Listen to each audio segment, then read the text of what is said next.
So, unbelievable news from Formula One today. Probably the biggest news I can remember covering since I've started doing Formula One in 2014.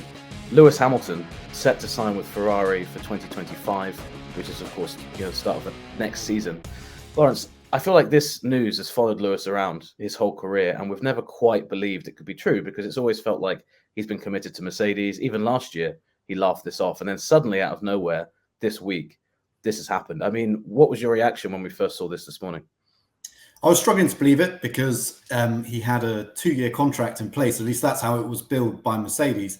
It now seems that was 1 year plus an option, and he has decided that he doesn't want to take the option up. But I, like you, kind of went back to this almost default reaction to seeing rumors like this because we've had them so often over the last few years. I remember May 2023, just last year, there was a huge amount of buzz around the idea that Hamilton was in talks with Ferrari. But he would often just shrug it off and say, well, I have conversations with people I know at Ferrari. He knows John Elkann, the CEO at Ferrari. And it was nothing more than that. And it was because of his determination and his seeming belief in turning Mercedes around and the challenge that presented that this also seemed so unlikely. But here we are. Hamilton at Ferrari, which I think, and I'm sure you'll agree, completely changes how Formula One looks going forward into the next few seasons. Oh yeah, completely. I mean, we were starting to worry, weren't we, that the driver market itself was becoming a bit stale because we were just talking about it just recently. Drivers kind of getting locked down to teams long term. Suddenly now you have the most successful driver of the modern era. Well, the guy with the most race wins of all time, the joint most championships ever, at a team that I think, whether you love Ferrari or you're not such a big fan, you cannot deny the pull that team has. And I think that's going to be fascinating when we first hear from Lewis after this is, I think the pull of not just driving for Ferrari, but also winning a championship with Ferrari, given that drought they're currently on, which is rookie season, of course, wasn't it? That Kimi Räikkönen won for Ferrari last, obviously beating Lewis at that final race of that season. So it's been so long there. And I think anybody who wins that championship, who can break that drought, I mean, you're talking instant legend status in Italy and maybe, for Ferrari fans across the world. And legend might even be downplaying it, how big that would be. So I think that's been a big thing here. It also, to me, speaks a huge amount about where Lewis is in terms of his belief in Mercedes, because for so long, like you said, he's been saying, I can win here and I will win here, that 8th championship that, he felt the team was robbed of in 2021. This suggests that his thought is, well, this team isn't going to win a championship. And if I'm going to try and win it anywhere, on a whim and a prayer, it may as well be with Ferrari rather than Mercedes. What did you make of that side of it? I was very surprised again, because you would have thought at least get yourself in the cockpit of the new Mercedes car. We know over the winter, both Mercedes and Ferrari actually have done a huge amount of work, basically setting off on new development paths, accepting that the first approach they had to this new set of regulations that were brought in 2022 was not enough to match Red Bull. Therefore, they had to do something different. So they spent the whole winter working away on that, working really hard, both in Brackley and Maranello, but specifically Brackley. And then Hamilton has not even tried the car in real life. We haven't turned a wheel in testing yet. That's still a few weeks away.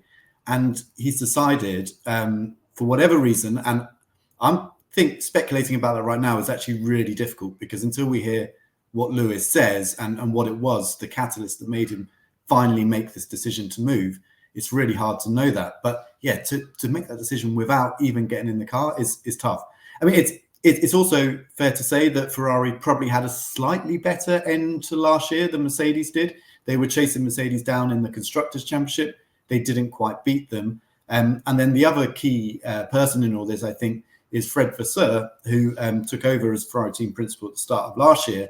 And part of that progress they made throughout last year, I think, can be attributed to changes that Vasseur made. But he's also made clear that he has a lot in store. Now, Fred worked very closely with Lewis Hamilton in 2006 when Lewis won the GP2 title with ART, which Fred was running at the time.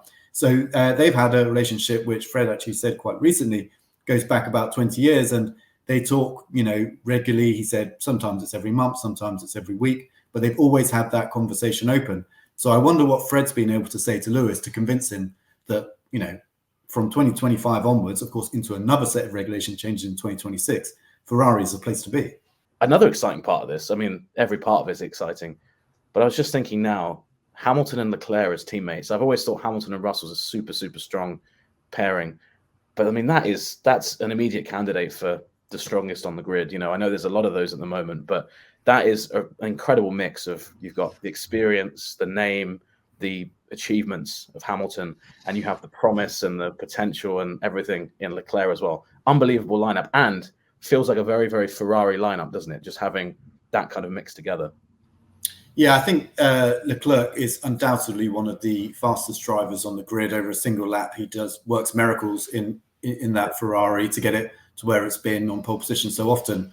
But there's always been that slight doubt over whether he's quite got it together to put together a championship challenge and consistent race victories. 2022, albeit the car fell away in the second half of that year, but midway through, that crash at the French Grand Prix really seemed to be a swinging point in that title challenge for Ferrari. So, yeah, by bringing Hamilton in, the thing that Ferrari do is they remove the driver variable, which has arguably been there for a long time, because let's not forget, they had a chance at winning the title, if not in 2017, certainly in 2018 when Sebastian Vettel was there, and it didn't quite come together. You know, Kimi Raikkonen was his teammate there, another world champion, but certainly towards the end of his career, not at his prime. And so there's always been that, I think, over the last few years, that question of, you know, have Ferrari quite got the very best drivers? Well, we're about to find out, because if you've got a benchmark you want to set anybody against, it's probably Lewis Hamilton. Now, I personally think Leclerc will look good next to Lewis. I think he will be quick. But whether he can deliver the same kind of consistency, and when they get a championship winning car, if they get a championship winning car, whether he'll have the experience to rely on that Hamilton has in order to put that championship challenge together, will be fascinating. And then, of course, how Ferrari manage all of that, because we know when there's two very good drivers in the same team and a championship is on the cards, everything changes. All the relationships, all the kind words that have been said, you know, ahead of the season or in press conferences go out the window, because all of a sudden it is one driver against another in a very tense situation. And how Fred Vasseur manages with that, if it happens, will be interesting. Of course, for Fred, it's a headache he would love to have right now because they're so far away from it. But yes, certainly something to get excited about going forward.